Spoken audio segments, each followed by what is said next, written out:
Assalamualaikum anak-anak Ibu. Waalaikumsalam, Bu.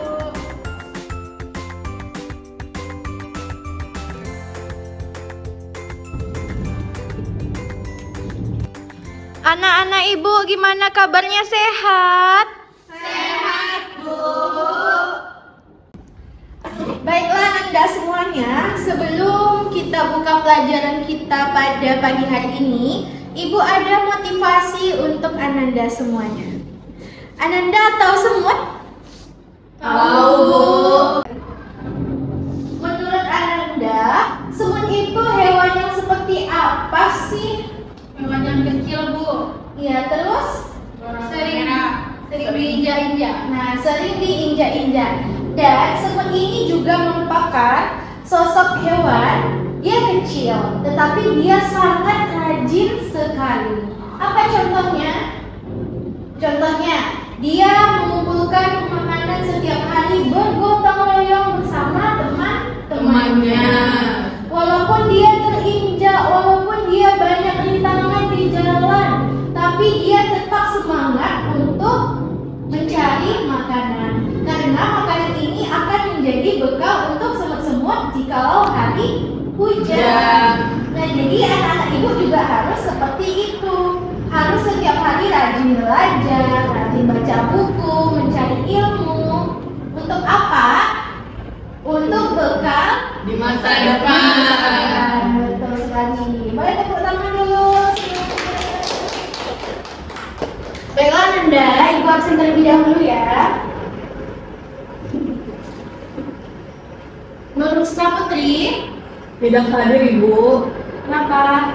Dia ada lomba pramuka, Ibu. Oke, baik. Nanti izin ya, Nanda. Ya, Bu. Oktavia Ramadhani. Hadir. Hadir, Bu.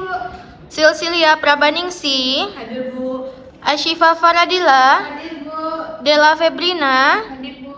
Jessica Putri. Hadir, Bu. Oke, berarti satu yang tidak masuk ya, Nanda. Iya, Bu. Oke. 3. Baiklah Ananda, agar pembelajaran kita pada hari ini dapat berjalan lancar dan menjadi berkah untuk kita semua. Baiklah, kita akan berdoa bersama-sama yang akan dipimpin oleh ketua kelas. Bersiap. Berdoa dimulai. Bismillahirrahmanirrahim. Rabbi shrah li sadri wa yassir li amri wahlul 'uqdatam min lisani yafqahul qawli. Amin. Berdoa selesai. Nah, biar semangat pembelajaran kita pada pagi hari ini, kita tepuk PPK terlebih dahulu ya. Baik, Bu. Nanti dengan semangat, oke? Oke. Tepuk PPK. Religius, nasional, mandiri, gotong royong, integritas. Yeay! Jadi anak-anak Ibu, pada minggu lalu kita belajar apa? Teks deskripsi, Bu. Ya, betul sekali, kita belajar teks Deskripsi. deskripsi.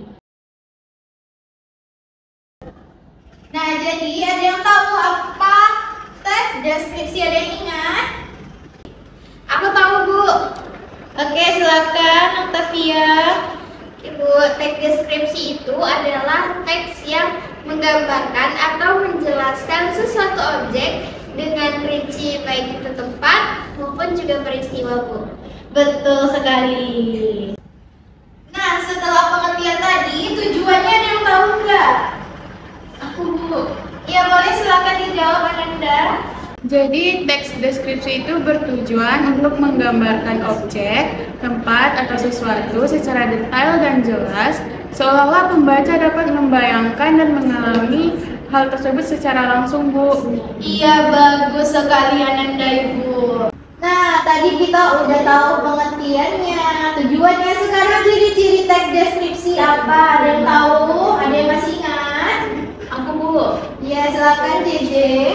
teks deskripsi itu biasanya berdasarkan hasil pengamatan. Terus bersifat subjektif karena memuat kesan pribadi penulis, lalu melibatkan seluruh panca indera, lalu menggambarkan objek seperti benda, tempat, suasana, agar para pembaca itu dapat merasakan langsung yang kita deskripsikan. Iya, bagus sekali Jeje. Selanjutnya, struktur teks deskripsi. Ada yang tahu? Ya, apa silakan. Selanjutnya, struktur teks deskripsi. Ada yang masih ingat? Ada, Bu. Ya, silakan Siva. Jadi struktur teks deskripsi ini ada 3, Bu. Yang pertama ada identifikasi. Nah, identifikasi ini struktur bagian awal teks deskripsi yang berisi tentang pengenalan objek atau gambaran umum lainnya terkait objek tersebut. Yang kedua ada deskripsi bagian, Bu. Deskripsi bagian ini gambaran umum dari sudut pandang penulis tentang suatu objek. Lalu yang ketiga ada kesimpulan atau kesannya, Bu. Nah, struktur kesimpulan dan kesan ini adalah bagian yang berisi tentang kesimpulan atau kesan dari hasil pengamatan penulis terhadap objek, Bu. Bagus sekali Siva. Anak-anak ibu jadi semuanya sudah paham tentang teks deskripsi ini. Nah, jadi anak-anak ibu semuanya sudah paham tentang teks deskripsi. Nah, pada pertemuan kita hari ini, Ibu akan memberikan proyek kepada Ananda semua membuat teks deskripsi seperti objek wisata, sekolah, atau tempat-tempat yang pernah Ananda kunjungi. Nah, nanti Ananda boleh berkelompok 2-3 orang. Paham? Paham, Ibu. Oke, baik. Silakan Ananda kerjakan ya. Iya, Bu. Iya, Bu.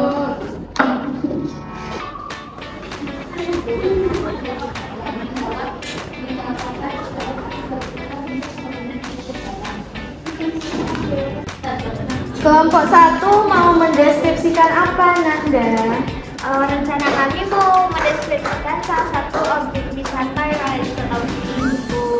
Yang ada Iya, boleh. Bagus sekali, boleh. Kelompok 2 mau mendeskripsikan apa, Nanda?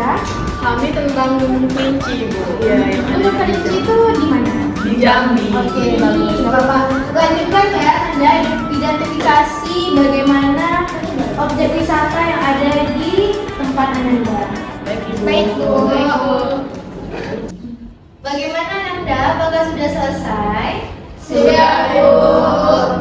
Nah, selanjutnya kegiatan kita adalah mempresentasikan hasil-hasil dari proyek yang telah Ananda buat. Nah, nanti kan ini ada 2 kelompok. Jikalau kelompok pertama maju menampilkan teks deskripsinya, kelompok kedua memberikan penilaian kepada kelompok pertama tentang teks deskripsinya. Ya, nanti boleh berupa kritik ataupun saran. Paham? Paham, Bu. Nah, silakan kelompok 1 maju ke depan. Baik, Bu. Assalamualaikum warahmatullahi wabarakatuh. Waalaikumsalam warahmatullahi wabarakatuh.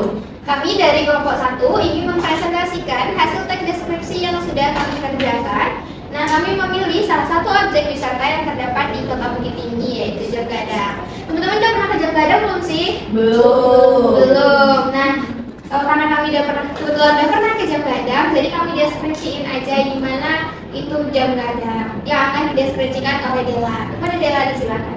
Oke, makasih ya. Oke, Dela. Baik teman-teman, di sini saya akan mendeskripsikan tentang Janggadang. Nah, Janggadang merupakan sebuah ikonik di pusat kota Bukit Tinggi, Sumatera Barat. Menara jam yang menjulang tinggi ini memiliki arsitektur yang unik dengan perpaduan gaya Eropa dan Minangkabau. Dibangun pada tahun 1926, Janggadang menjadi simbol kota Bukit Tinggi dan daya tarik wisata yang populer. Nah, dengan jam besar yang dapat dilihat dari kejauhan, menara ini tidak hanya berfungsi sebagai penunjuk waktu, namun juga sebagai landmark yang memikat. Nah, wisatawan dapat menikmati pemandangan kota Bukit Tinggi dari atas menara dan berfoto di sekitarnya. Kemudian Janggadang merupakan perpaduan harmonis antara sejarah, budaya, dan keindahan arsitektur, menjadikannya destinasi wajib bagi siapapun yang mengunjungi Bukit Tinggi. Nah, teman-teman, itu deskripsi dari jam gadang yang sudah kami buat. Apakah ada teman-teman di sini yang ingin mengomentari atas teks deskripsi yang sudah kami sampaikan? Ada ide komentari? Ya, boleh disingkat, silakan. Mungkin menurut kami dalam teks deskripsinya masih kurang dalam gambaran tentang bentuk jam gadang tersebut secara detail. Baik, terima kasih atas komentar dari Jessica dan kami akan memberikan penambahan yang akan ditambahkan oleh Ashita. Baik, sedikit tambahan dari saya. Jadi bangunan jam gadang ini memiliki tinggi sekitar 26 meter. Bagian dasar menara berbentuk persegi 4 dengan jendela-jendela besar dan dinding bercat putih yang memberikan kesan bersih dan elegan. Menara terdiri dari 4 tingkat masing-masing dengan bentuk yang berbeda sesuai dengan fungsinya. Di tingkat paling atas terdapat jam raksasa pada keempat sisinya yang dibuat oleh perusahaan jam terkenal dari Jerman. Hal yang paling mencolok dari bangunan ini adalah bagian atapnya yang berbentuk gonjong, yaitu atap runcing khas rumah adat Minangkabau.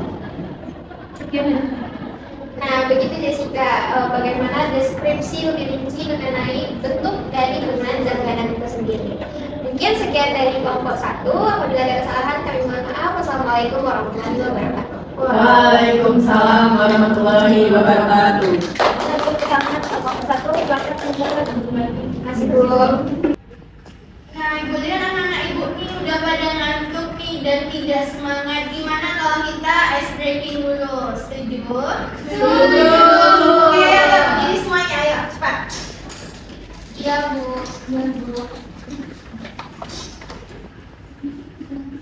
Nah, jadi kita akan bermain bos berkata. Nanti kalau Ibu bilang bos berkata pegang kepala, Anda pegang kepala. Bos berkata pegang pundak, pegang pundak. Kalau misalnya Ibu tidak ada bicara atau berkata bos berkata, langsung Ibu bilang pegang tangan, tidak usah dipegang. Oke, Bu. Kita testimoni dulu ya. Bos berkata pegang mulut, pegang tangan, tidak usah dipegang. Fokus ya Nanda. Bos berkata pegang pundak, bos berkata pegang lutut, bos berkata pegang kepala, tangan. Iya salah, nggak fokus. Kita ulang sekali lagi ya. Iya, Bu. Bos berkata pegang kepala, tangan, pundak. Bos berkata pegang lutut. Bos berkata pegang pundak, tangan. Nah, bagus. Sudah fokus. Tangan ditutup bagian dan dalam. Semangat kan? Sudah semangat? Sudah. Kita lanjut lagi ya. Oke, selanjutnya kelompok 2, silakan maju ke depan. Tadi kelompok 2 tentang gunung kelinci ya? Ya, Bu.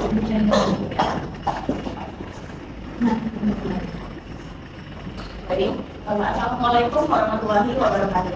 Waalaikumsalam warahmatullahi wabarakatuh.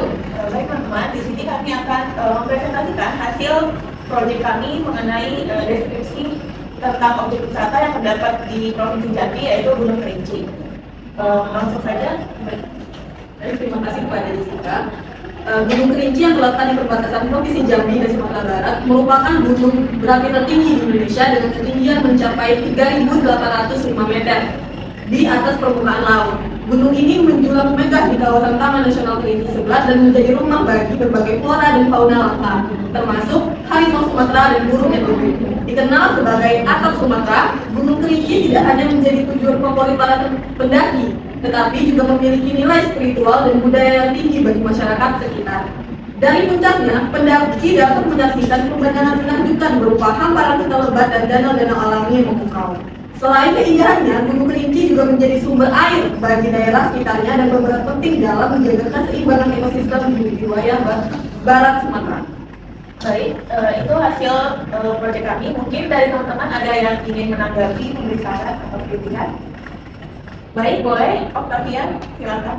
Dari deskripsi teman-teman mengenai Gunung Kerinci tersebut, apa manfaatnya teman-teman mendeskripsikan Gunung Kerinci? Sekian. Baik, terima kasih. Ya, mungkin bisa langsung menjawab aja. Baik, saya akan menjawab pertanyaan dari Tia. Mendeskripsikan burung kerinci bermanfaat untuk menambah pengetahuan tentang kekayaan alam Indonesia, meningkatkan kesadaran akan pentingnya pelestarian lingkungan, serta memperkenalkan nilai budaya dan potensi wisata yang dimilikinya. Selain itu, deskripsi ini dapat menginspirasi masyarakat untuk lebih mencintai alam dan mendorong upaya pelindungan terhadap flora dan fauna langka yang hidup di sekitarnya. Baik, mungkin itu saja presentasi kami. Lebih dan kurang mohon maaf. Assalamualaikum warahmatullahi wabarakatuh. Waalaikumsalam warahmatullahi wabarakatuh.